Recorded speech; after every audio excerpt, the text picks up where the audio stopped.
Welcome into Honorado and Bagnardi. Chris Honorado, Sean Bagnardi. Fun show coming up this week and a big guest to tell you about for next week. But Shawnee, on the docket today, NBA free agency headlines, man. A lot of movement, a lot of big names that were on the move as well. Our biggest Olympic takeaways is the world caught up to the U.S. on a number of different levels. We have critical viewer emails to share. Can't wait to get to that. This is a fun one. Believe me, it's worth it. And Michael Ray, country music star who we had on the show last month or middle of June, maybe even. I met up with him at Concert on the Course, and I gave him a guitar to smash on stage. We'll show you that video as well. And that guitar had our logo on it, did it not?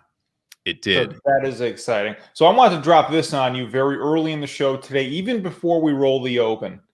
Synchronized swimming is the most difficult sport in the Olympics. You texted me that. I couldn't believe it, but it led me to this. You are watching more of the Olympics than I think even you anticipated.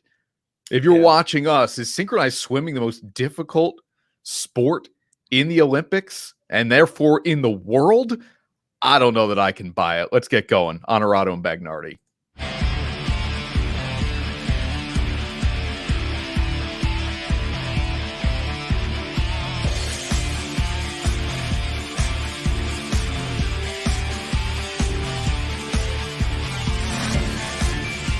This is Honorado and Bagnardi, brought to you by Outfit House.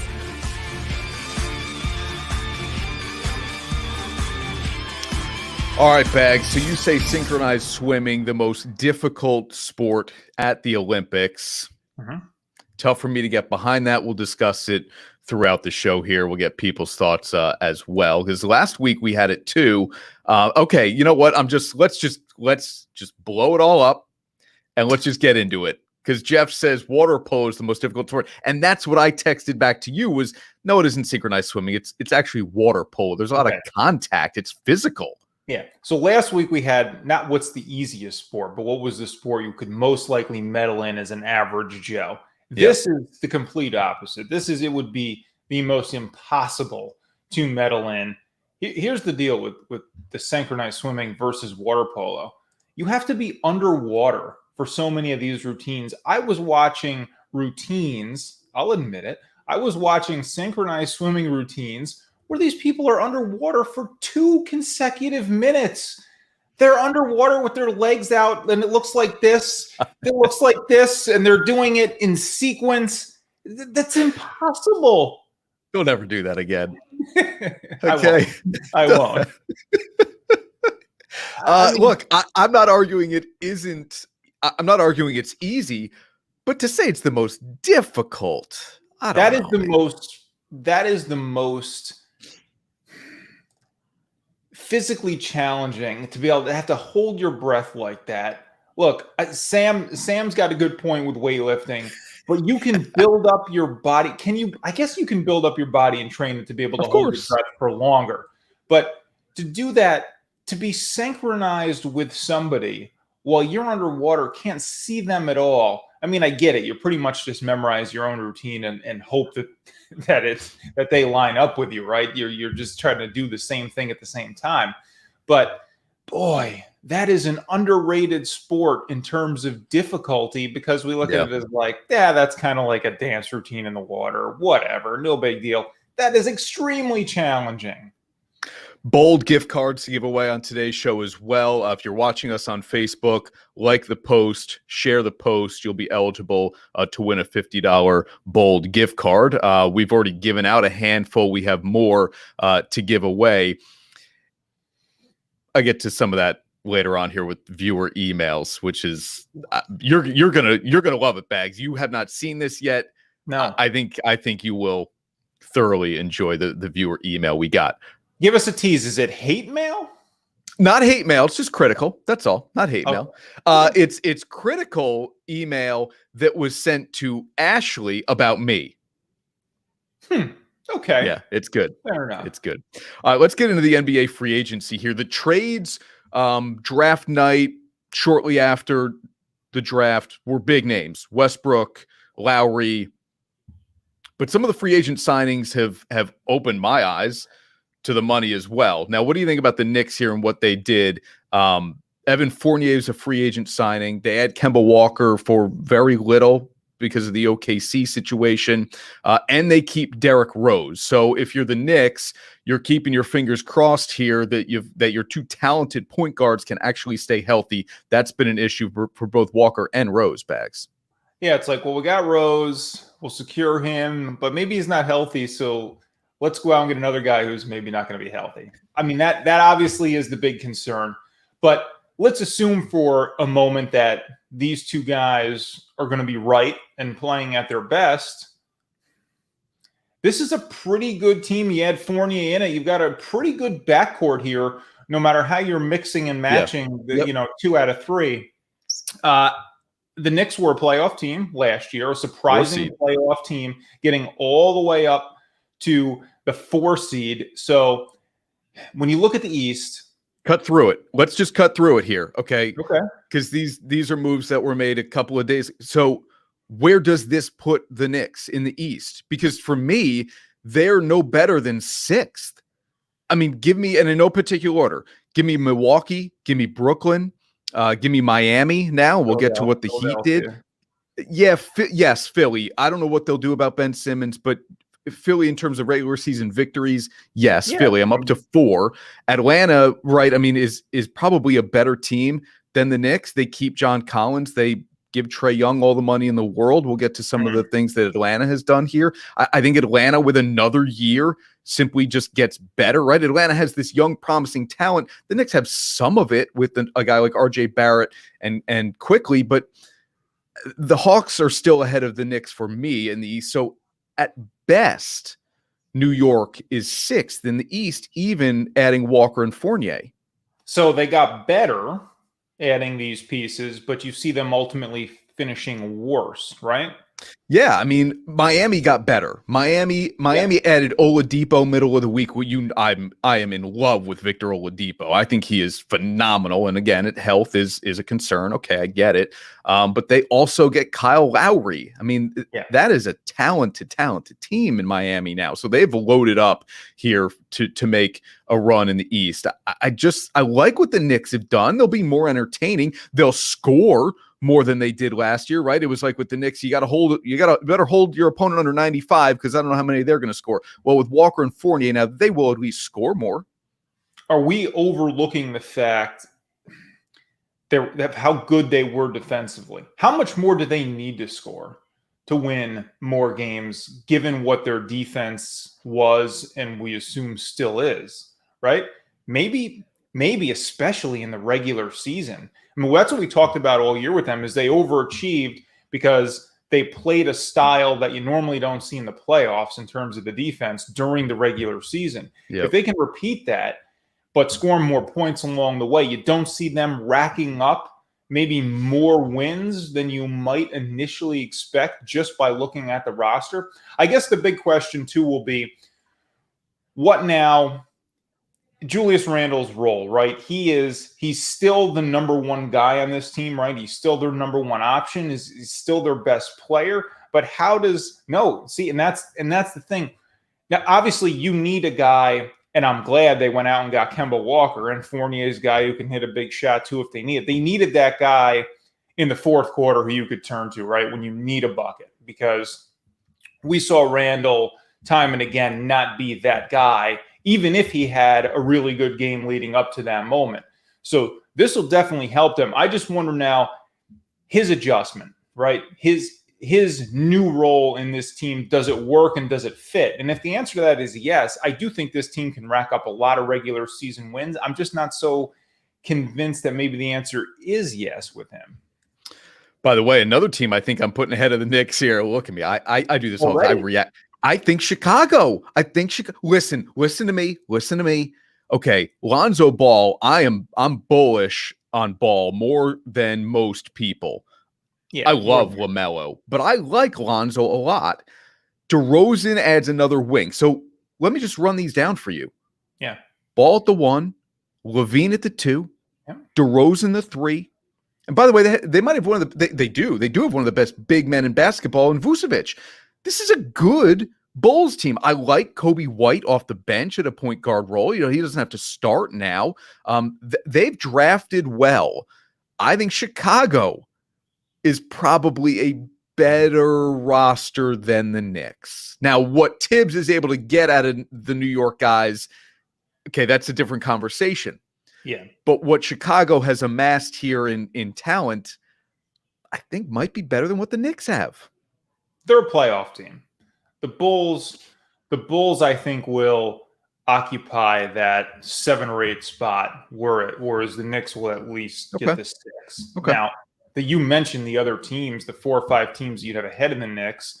I think maybe the Knicks could creep up a spot or 2 in that seeding, but Chicago will be there. I just have them below the Knicks. They got better for sure. And really, they got better, like you said, when they added Vucevic. That kind of gets overlooked because of how things sort of finish out last season. You know, it's not. But now, when you look at re-upping and adding DeRozan, this is a good team for sure. But like DeRozan and LaVine, right? They're really good. They're not. I'm not going to say they're the same player. I mean, LaVine is certainly a better outside scorer. DeRozan's a guy who. He is Mr. Mid-range, which is good. That's sort of the game is sort of evolving out of that, right? It really has evolved out of that, but he still finds a way to have a role. He makes them better. He doesn't really put them over the top for me. He doesn't put them into that. Man, what was that number? 3 for 85, I think, is what DeRozan got. I mean, that's woo. He doesn't put them in like that top 4 category, right? So you're looking at probably a first round loss for them. But go in the right direction. I'm not going to begrudge it, but he's a guy now. He doesn't really put you over the top. If he did, San Antonio would have been better. You saw Miami. Player, so why weren't they better? Yeah, I get it. And I think a lot of questions around Popovich now too, you know, post Duncan, Ginobili, Parker era. Can he make them whatever they give him a winning team? You see what Miami's done there with Lowry and Robinson. We love Duncan Robinson on the show. You know why. We've had him on before. The Hawks give Trae Young that rookie max contract. They also keep John Collins, who was a restricted free agent. So Atlanta kind of stays the same, but I think just with every year that passes, they get better. Like, to me, the Hawks are not a team that oh boy, I had to see them make a really big ad. No, I think they just get better with every year that passes, and the playoff experience probably helps them out in a big, big way. So that's my thoughts on Atlanta there. I think they're really good. You want to go out west? Didn't they overachieve, though, to some degree? No question. So they overachieved, though, Bags, only because I think so many people doubted Trae Young's ability to really lead a winning team. He showed us everything we needed to see in the regular season and in the playoffs. So, like, this guy can really play winning basketball. But didn't the league sort of underestimate him to a degree? I mean, he's not sneaking up on anybody anymore. Neither is this Hawks team. I think even despite having now added playoff experience, I think they're going to have a tougher go of it come playoff time because nobody's sleeping on this Hawks team, that they're going to be viewed as a legit competition in a playoff matchup. So I don't know. I'm seeing more of a down year for them. A letdown year come playoff time, even if they have a good regular season.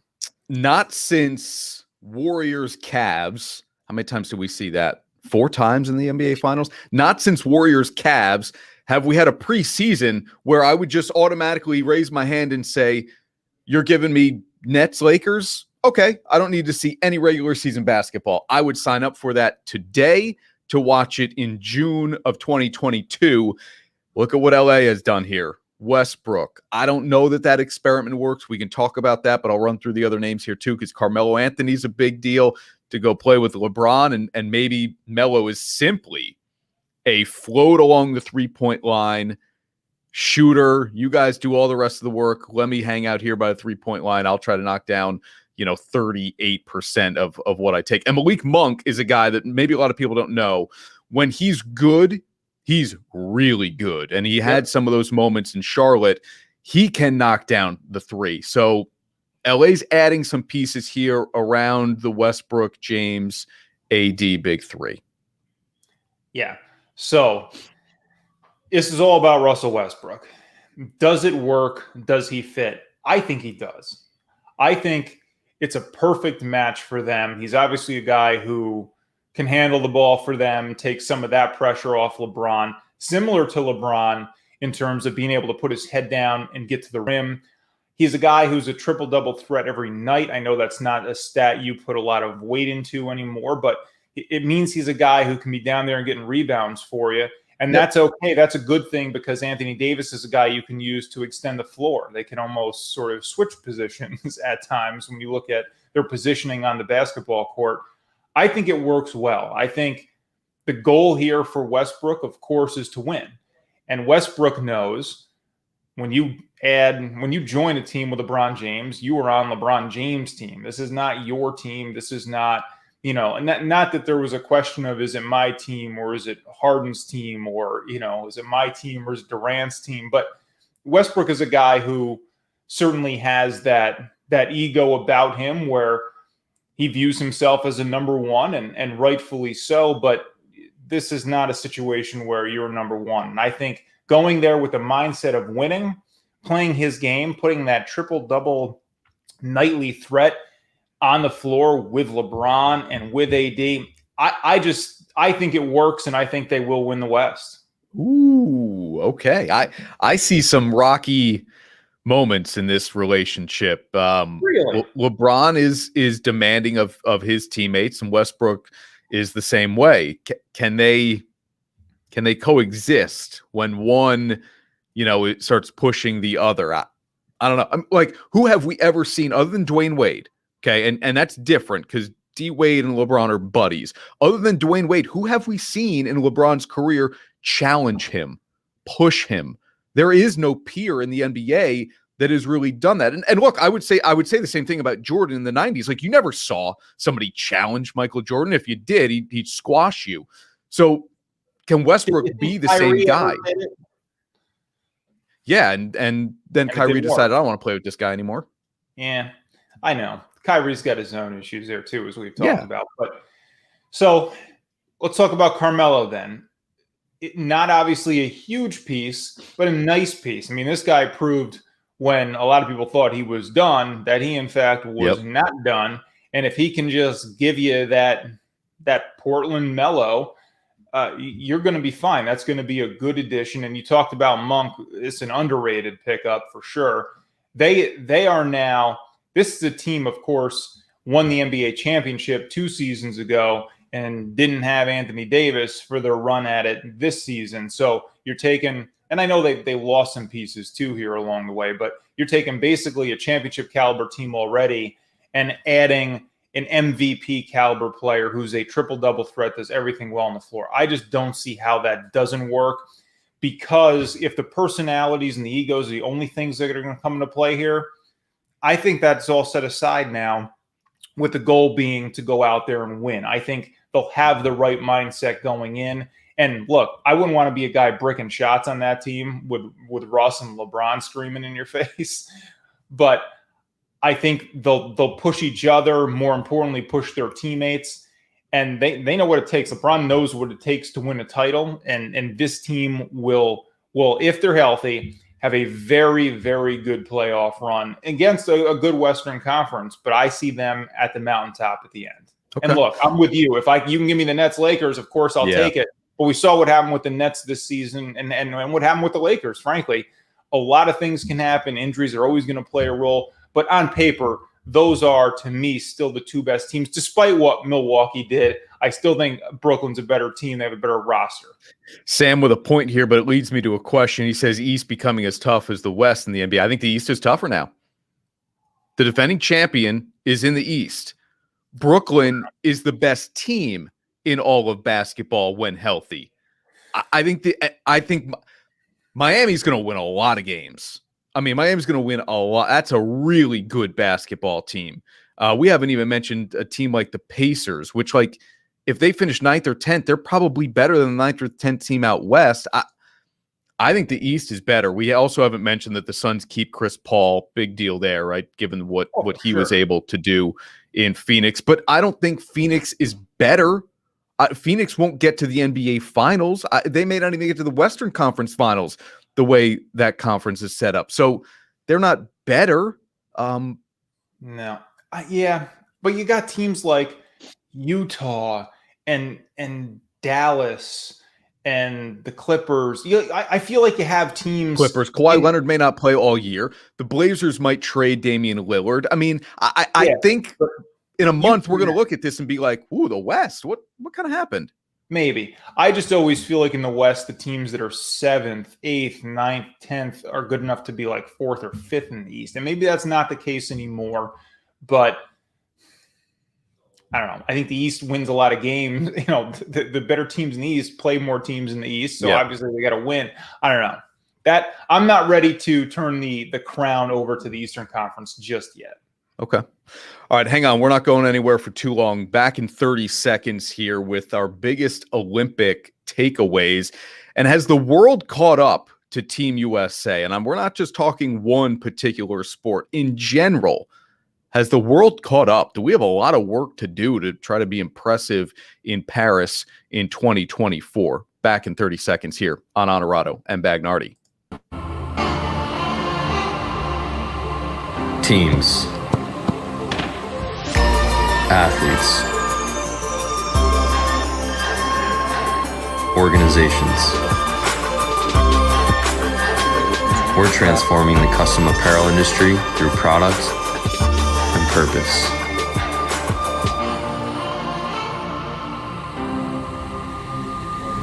Claim your crown.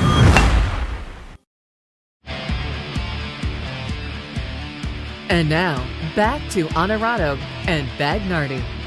Brought to you by Outfit House.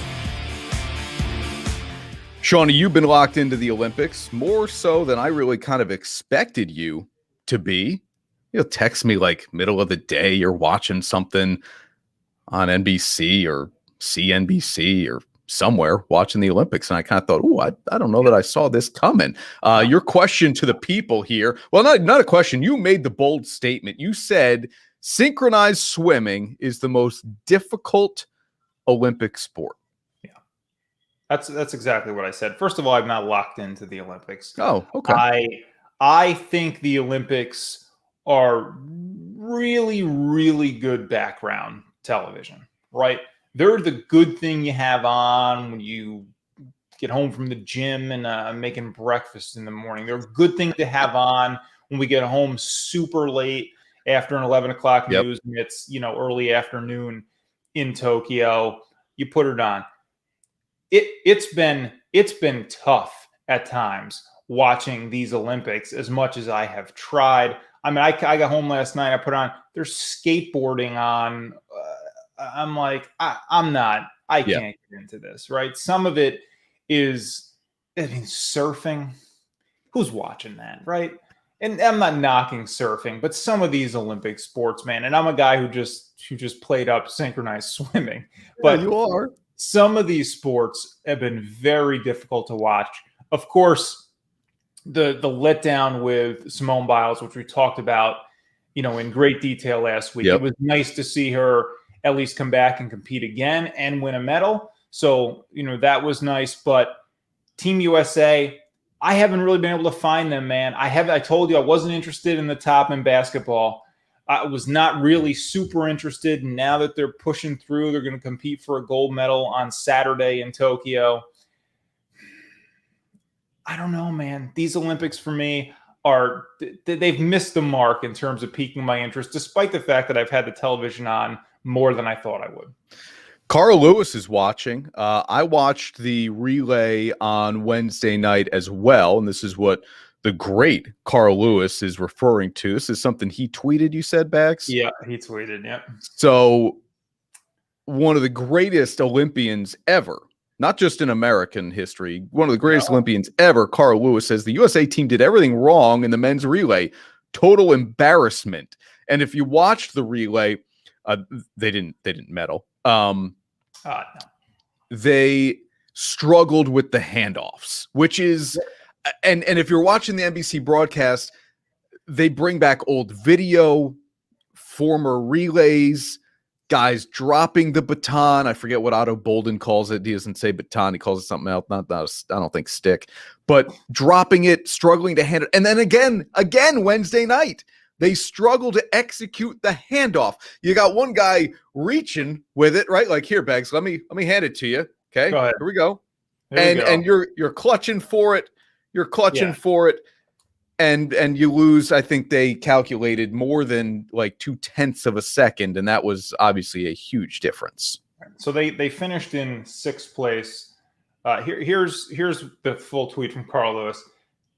USA team did everything wrong in the men's relay. The passing system is wrong. Athletes running the wrong legs. It was clear there was no leadership. Total embarrassment. Completely unacceptable for a USA team to look worse than the AAU kids I saw.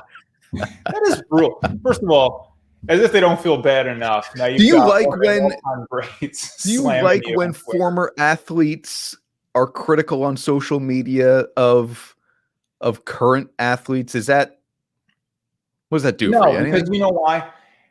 I didn't need his expert analysis there to know that. So no, I'm not a huge look. He can say whatever he wants. This is America, and there's nothing more Team USA than going on Twitter and voicing your beef. That is as Team USA as it gets nowadays. Yeah. Look, he can go on and say whatever he wants, and he is an expert in this field. So I certainly value that opinion, as I'm sure everybody on this relay team does, which makes it worse. But he's not saying anything we didn't know. You all you have to do is watch it to know that it's embarrassing. But that is brutal. Could you imagine? I mean, anybody in your field just slamming you, no matter what you do for a living, like the best ever at it, saying that you're just an embarrassment at it. That's tough. brutal. That would be like, Costas watches this show and he's like, how did these guys end up anywhere near a microphone and television? Yep. Tarico tweeting from Tokyo. Honorado is an embarrassment to the microphone. I mean, that's tough. It is. Listen, you talked about the handoff. There's literally 2 jobs in the relay. You run your butt off, right? And you do a handoff. That's the relay. You got 2 jobs. And they screwed up the only job. I mean, come on. It isn't easy though. You're running away from a guy as he's chasing you with the baton, and you're reaching back without looking at it. It's, I don't know. It's not easy. There are people underwater for 2 minutes in the pool across the street, and you're telling me it's not easy to complete a handoff. Yeah. I mean, come on. That is a choke job. So I get why Carl Lewis is as frustrated as he is. And ultimately, I think that's what it really comes down to, right? He's just frustrated because he wants Team USA to succeed in track and field more than anything else. And, he just decides he's going to go on and blast them. So for as much as I agree with him, I don't love the fact that he did it. But look, it is what it is. You got to complete the handoff. Come on. You say skateboarding, surfing, whatever else you're watching middle of the night. Jeff says you're just waiting for breakdancing at this point to make it into the Olympics. You know what? You would watch breakdancing before you watch those other 2 sports, probably, wouldn't you? Guy on a cardboard box spinning on his head. No, you know what one I watched that was really entertaining? Badminton. I watched a doubles badminton, and this stupid shuttlecock is flying across the arena. I mean, that is incredible, the speed at which that game is played. And there was I watched the women's doubles gold medal match, and I believe it was Indonesia against China. Okay, I think. Is that right? I don't know. Sure. Anyway, the team that beat China, this woman is screaming, like making Serena look like she's whispering in the library, screaming with all these hits and celebrating every point. They had a replay review where you can see it's just like tennis, right? Where they have the graphic where the shuttlecock comes in right down the line. So, of course, maybe we could figure out how to get a strike zone in baseball. That's another issue. And she's screaming after every point. I get it. It's the gold medal match. but it's like, 7-4, and she's howling at the moon. Like, What do they like, play to? What do they play to in They badminton? do. I believe it was 21, like 2 out of 3, right, or something like that. All right. And but anyway, Team China. This is what I wanted to tell you. The announcers go into this big thing about how what China's badminton team did.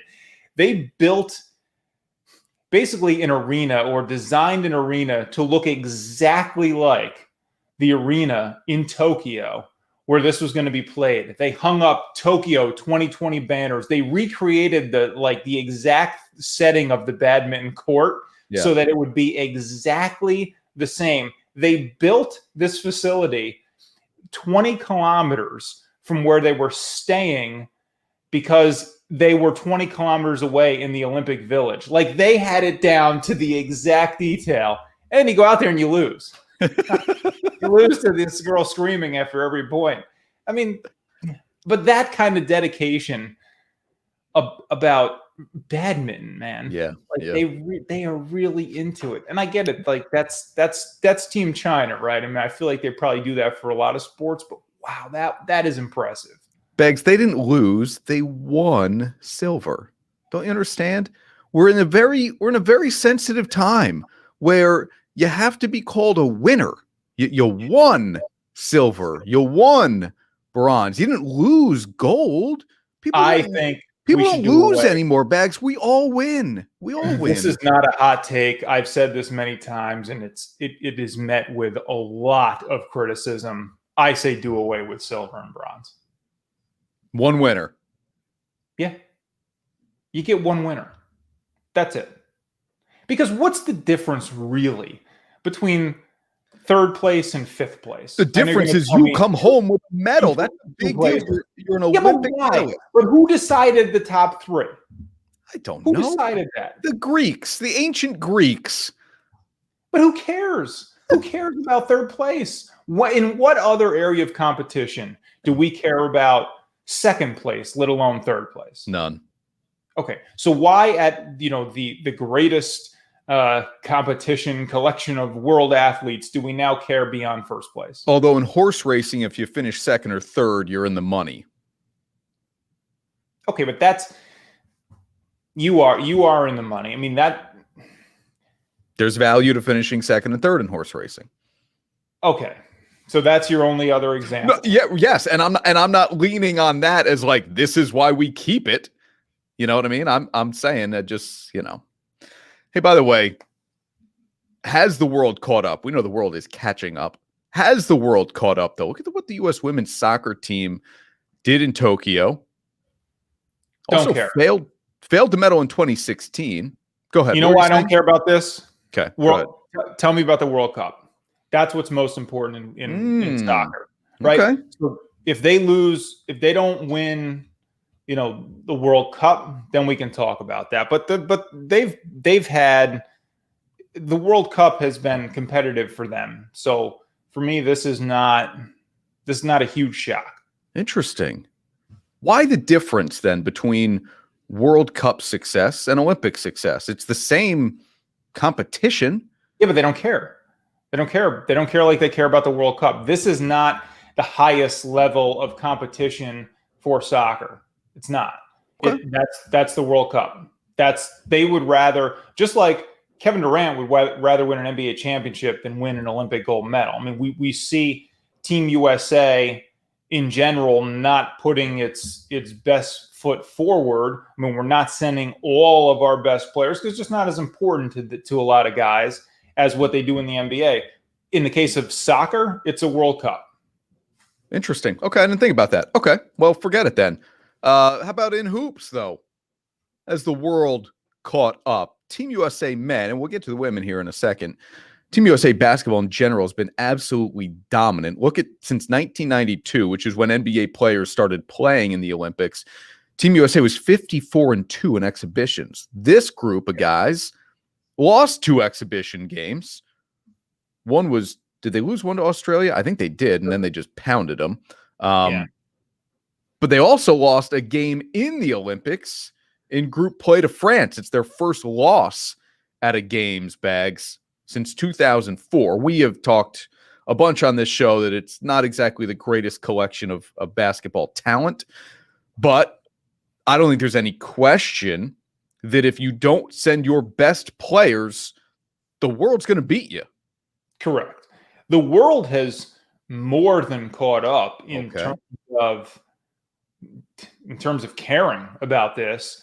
And look, the dream team, we're never going to have an overwhelmingly dominant dream team type of squad out there because of the dream team. I mean, the dream team is what really started the growth of international basketball to where it is now. And no, we're not going to be as overwhelmingly dominant. We send our best players, we should win basketball. And that I see that continuing for a long time.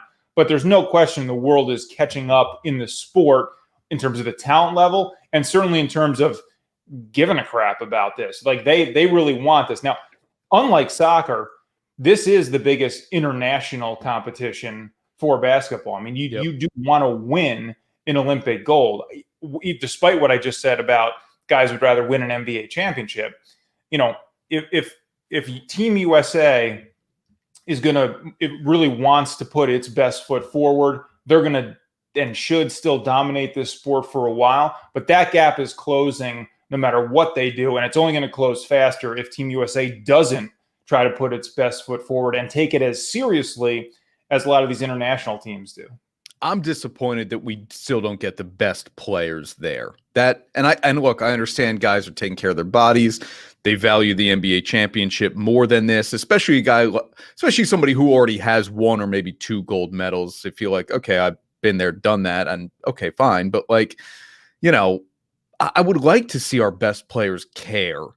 But Kevin Durant is there. Kevin Durant's the all-time scorer for you know, and he's there.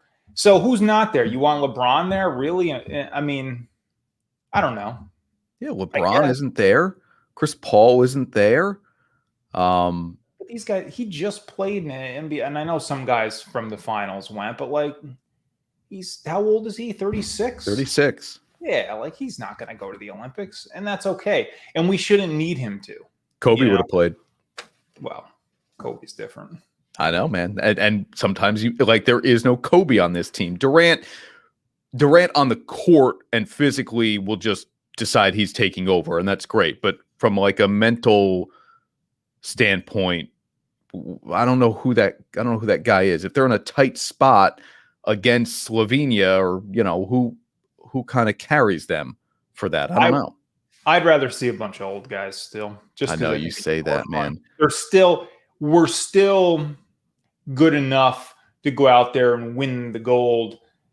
I don't want to say easily, but easily enough to where it'd be more interesting for me if you just like sent Jordan out there with Shaq and Iverson and you know, Tracy McGrady, Vince Carter. Know, man. I know those guys are that's maybe Vince. U.S. women's basketball is still really, really good and better than any other country in the world, certainly. Their closest margin of victory in Rio, Bags, 5 years ago was 19 points. Yeah. They've already played a few games as they chase their 7th straight gold medal, a few games closer than those 19 points. Okay. So the world is the world catching up here to USA women's hoops? No. Yeah. No. Not in the women. There's just not, I don't think there'll be just enough interest globally from women to make up the ground in the sport the way we see it on the men's side. Maybe over a much, much longer period of time. But I mean, Team USA women's basketball should continue to dominate this sport really for decades. Yeah. Ash is coming after you about whether or not the U.S. women's soccer team cares about the Olympics. Yeah, okay. Julie Foudy has said this is a big deal. But you're making the argument that the World Cup just matters more? Yes. When I say they don't care, of course they care. I'm saying they don't care as much as they care about something else. This is not the highest level of international competition that they would prefer to win. If they could have a gold medal or a World Cup championship sitting on their shelf at home, 10 out of 10 women and men for that matter are not going to pick the Olympics. Yeah. Okay. Carol's with us. Good morning, Carol. Great to have you aboard as well. Sam, driving to Michigan right now, just passed through Buffalo, would never miss this great show. Sam, keep the eyes on the road, man. Well, you can listen. He's You're better to listen to anyway, if I'm being honest. And maybe just barely by that. All right, when we come back here on Honorado and Bagnardi, a critical viewer email. I think Bags will get a kick out of this. Somebody didn't like something about me and decided to bother Ashley with it. Hey, that's the curse of being married to me. Okay? Yeah. People don't like me. They're going to tell her about it. Not my problem.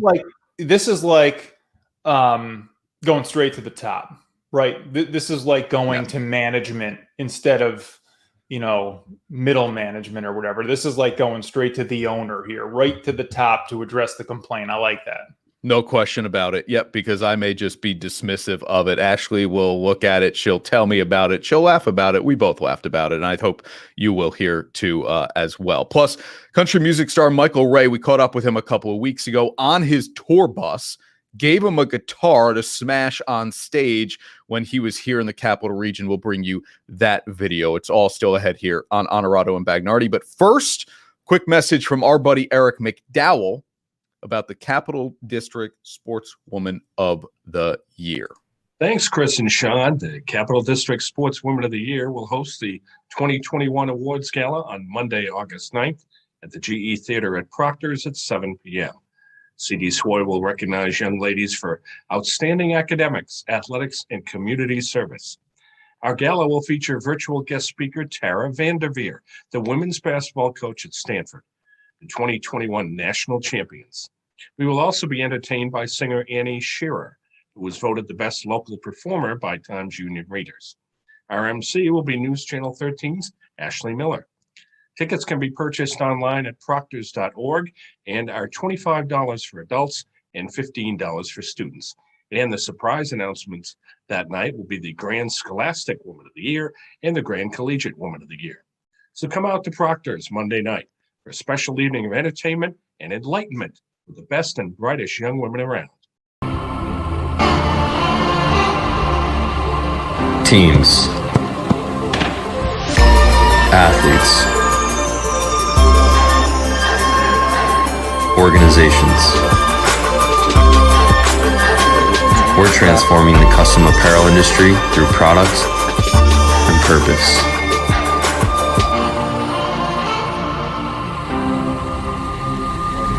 Claim your crowd. Happiness is found in simple things. The sun on your face, sharing laughs, at the campground, getting wet, relaxing together, the love of family. There's never been a better time to go outside and play. Alpenhaus Pool Spa Boat and RV, bringing families together and creating memories since 1964. And now, back to Honorado and Bagnardi. Brought to you by Alpenhaus.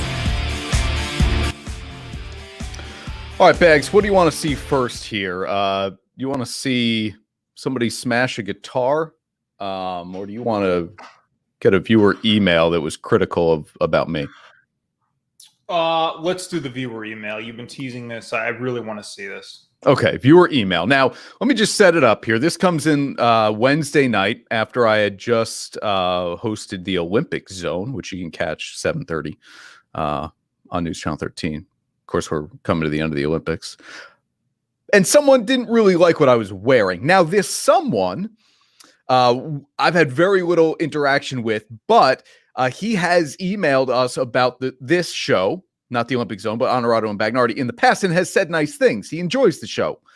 His name's William. I don't know if he's William, Will, Bill, Billy, but he said nice things about the show. And in fact, he was one of our lucky winners of a $50 Bold gift card. So not only has he enjoyed the show, and not only has his name been drawn to win a prize on the show, He then decided, you know what? I'm gonna say something not so nice here. Emailed Ashley. Look at the subject line. Really painful. Yo, Ashley, I just watched tonight's airing of the Olympic Zone. Please give Chris a little help on the wardrobe before you let him out of the house, okay? I mean, that is. And now, look, I mean, I'm dying laughing reading this on Wednesday night. And here's what I'm wearing. It's a light blue shirt, purple tie, which actually has some of that blue dottage in it. Little purple pocket square. It's a gray jacket. And believe it or not, the window pane is a light purple as well. William did not care for this outfit on the Olympic Zone, and he went straight to Ashley, like you said, right to the top. It's interesting because this isn't that bad for you. I don't know if William knows that. I mean, you, and of course, thank God we don't get to see your pants half the time on the air because it's, the desk blocks it and it's here up. But you will go with some, I'll say, unique pants choices that I think will get the most criticism. Now, he was not at your wedding, correct? So he did not see the blue suede shoes no, he didn't. that you were rocking. Also, highly questionable fashion choice for an otherwise very good-looking wedding attire. Now, the other thing you'll do or not do to some criticism is wear socks with dress clothes. Sometimes you'll go no socks at all, which will be criticized. Sometimes you'll wear socks. That will also be criticized because of their loud design. So really, Will has no idea of how bad it can actually get. That wasn't all that bad, especially by your standards. Yeah, this was toned down. I would agree with you. This was very buttoned up, professional. Now when you talk about my pants, let's be a little more clear. I'll wear them in all kinds of colors. Yeah, that's basically all it is. Yeah, but you wear like bright red pants. Sure. Well, I don't want to get into the specifics of it because you'll laugh, but it's a Nantucket red is what it's called, Bags. It's not bright red. It's a faded Nantucket red. Maybe the fact that they're red is what makes them appear so bright, given how they go with the rest of your wardrobe. Now, did Ashley take this to heart? Did she say, like, look, we need to talk? Or was she more on Team Honorado on this? No, she was okay with what I wore that William did not like. But as you're well aware, Ashley hated the shoes I wore on our wedding day. And she did not really appreciate the fact that I went no socks. Right. You went no socks on your wedding day with the shoes. At that point, though, the socks are a moot point. Right. Because the shoes were so much that it didn't matter. Yeah, it didn't matter. That's fair. But look, I thought you looked great on your wedding. Thanks. Overall. Well, William, keep watching, buddy. We appreciate that. If you're watching us now, I'm on the Olympic Zone Thursday and Saturday night. So you got another shot to critique the outfit, and let's see, maybe I do better this time. I don't know. Ashley did not approve the outfit for Thursday night show, just to be clear. So you can go on Saturday. You can watch us on My 4. Yep. At 6:30 for an hour. So you can watch you at Channel 13, watch you do the news at 6 o'clock. Yeah. Right? Yeah. Then switch over to My 4, watch you for another hour. Right. 6:30 to 7:30. Switch back to 13, watch you for another half hour, host the Olympic Zone show. That is an awful lot. Does Channel 13 even know how much you're on the air on Saturday? No, and I don't get paid by the word, which is unfortunate. No, this is like hitting Tirico levels where you just turn on the TV. He's always somewhere. It's unbelievable. He's always somewhere. All right, we got a break here. When we come back, though, we will show you the video of me on Michael Ray's tour bus when he was here to play concert on the course. And then we gave him a guitar, Bags, with our logo on it, and we said, you told us one of your dreams on stage is to smash a guitar. So we'll bring you a guitar. We did that. And Michael Ray said he would smash it. Did he do that? I hope. Or did he do that? Are we going to be critical of Michael Ray? Hang on. We're back right after this on Honorado and Bagnardi. Teams, athletes, organizations. We're transforming the custom apparel industry through products and purpose.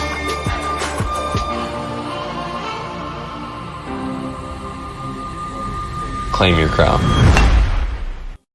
At Marcella's Appliance Center, our commitment is to you, providing essential appliances that families depend on for cooking, refrigeration, cleaning, and sanitation, plus appliance repair. You can have peace of mind that Marcella's is here for you today and every day, like we have been since 1957, helping you make the right choice with trusted brands like Whirlpool, Maytag, KitchenAid, JennAir, and many more. Shop Marcella's Appliance Center in-store, online, or by phone. We're here for you.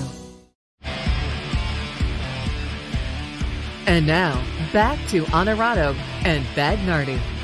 Brought to you by Alpin House. All right, Bags, you remember when Michael Ray was on the show and he said, I really want to smash a Takamine guitar, and I had no idea what kind of guitar that was. So I Googled it. It's a very expensive guitar. So we decided we'll get him a cheap guitar, like something you'd buy for your niece or nephew who wants to start playing guitar at 10 years old or whatever. And we'll put our logo on it. We'll deliver it to him. We'll let him smash it. So we went to Concert on the Course, and I got onto Michael Ray's tour bus. Here's that video. All right, man, how cool is this? I didn't even think I'd get close to the bus. I'm on the bus, and I'm here with Michael Ray. Dude, so I don't know if you remember, but we didn't forget to bring you the guitar to smash. I just want to break a Takamine guitar on stage. Honestly, that's what I want to do. I want to be able to have that moment and set the place on fire and it not be called a riot. Hey, if I bring a cheap guitar to Concert on the Course on July 24th, will you smash it on stage? 100%, absolutely. It's a cheap logo, but it'll still break all the same, right? That's a beautiful Does that guitar. sound all right? It's going to bust out. Yeah, I'm going to get I'll do you proud. I like that. Yeah. Okay. I'm going to take it up from over the top. Yeah. So show me the form. I'm going to do kind of like an axe cutting, or like when you're cutting wood. Yeah, like that, man. Yeah. Okay. Cool. This place is gonna erupt. I'm going to watch some Garth Brooks videos and get his head naked on it. Now I told Matt you asked for a Takamine guitar, and I'm like, I can't swing that, but we brought you something a little cheaper. This will break just. It'll break just a second. Beautiful. Thank you, brother. Absolutely. Have Thank fun you, man. This is man. awesome. Thank you.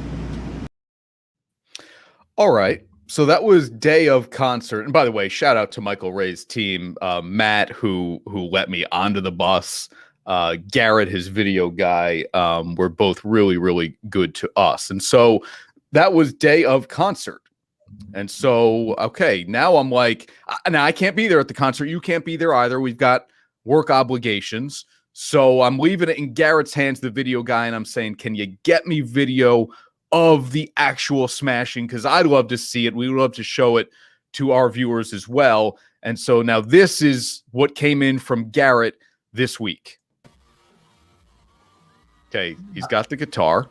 I've not the seen people are going crazy. Now he's signing it. I'm thinking, you don't sign it and smash it, do you? He gave the guitar away. Oh, no. No. That's it? That's it. Oh.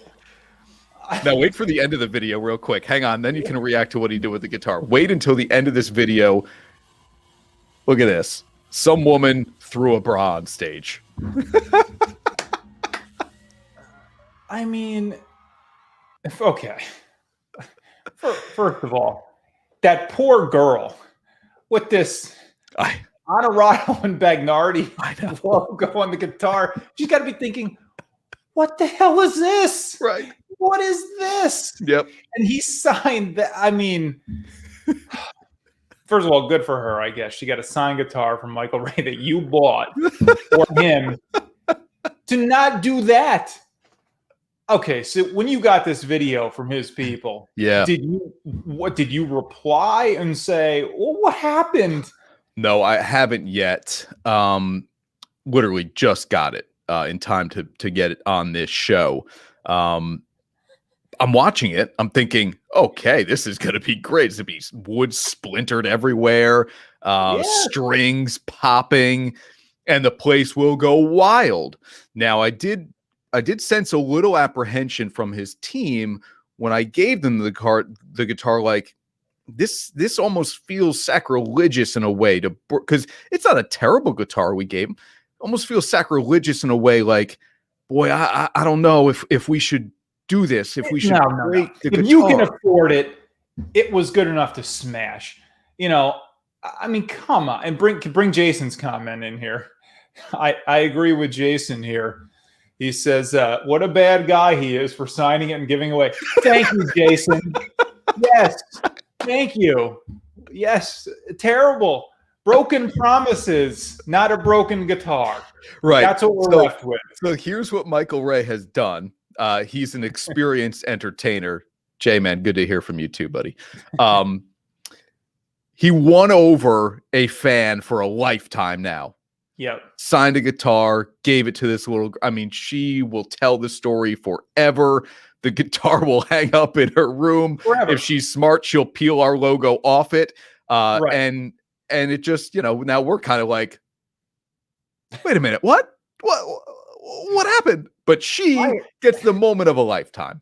I hope that she doesn't peel the logo off and she's showing that, like, to her kids or grandkids decades from now. And they're like, yeah, but what's that? And like, right. I have no idea. Right. That show, I've never heard of it. They look it up. It's like, oh, it lasted 4 months. Huh. Yeah. But he won Grammys. So, yeah, that's all that matters. Like, he became a country music legend. Yeah, but what's that? Yeah. Are you disappointed? If a Michael Ray autographed guitar was worth, like, say, like $500 on eBay or whatever, how much is it decreased by the logo? Yeah. Now it's like 300. Yeah. Are you disappointed at all? I'm not disappointed. I was surprised, to be honest. I was very surprised. I really thought he would just smash the heck out of the thing. He took the high road. He did. Yeah. He saw an opportunity to do something special, and that was cool. That is cool. Yeah. It's just a shame that our logo's on that guitar and it's not in pieces. I mean, really, it's good for us, some longevity, I guess. Like you say, that could hang on a shelf for years to come. Yeah, Jeff says, made some little girl's dream come true, crushed the dreams of some TVOs. Right. He's like, I will never see those two idiots again in my life. What does he care? But this little girl might come to another concert. Oh, there's no might about it now. Yeah, I know. Good for him. Congrats on a wonderful show for him. And I think on behalf of both of us, we're okay. We'll let it go and we'll not hold a grudge. Okay. Do you think they picked the lingerie up off of the stage? What happens to all that stuff that gets thrown up on a stage? I don't want to think about it. All right. You know you've made it, though, when somebody throws their bra at you. Thanks for hanging out, everybody. We're back next week with Yankees legend, 4-time World Series champ Tino Martinez. He's going to the New York State Baseball Hall of Fame. He'll be our guest here on Honorado and Bagnardi.